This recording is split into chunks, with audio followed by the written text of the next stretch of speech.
madness.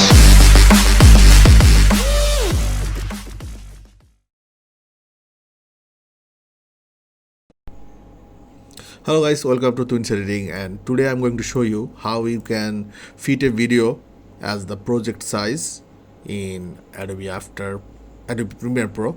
So to do that, I'm going to drag this video. You can see on the properties,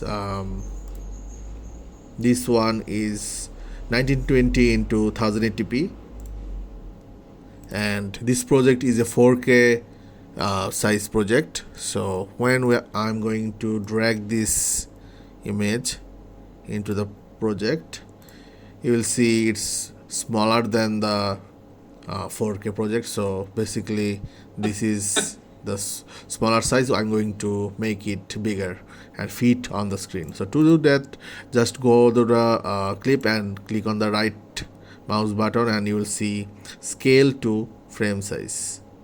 So you can click that and you will see it's perfectly fit the position of this project. And there is another way. Let me undo that. Go to the clip, make sure you are on the clip that you want to resize, and double click on it, and you'll see a point has been appeared, and just drag it and it will increase. So yeah, this is how you can easily scale and fit your video. So thanks for watching. I'll see you in the next video.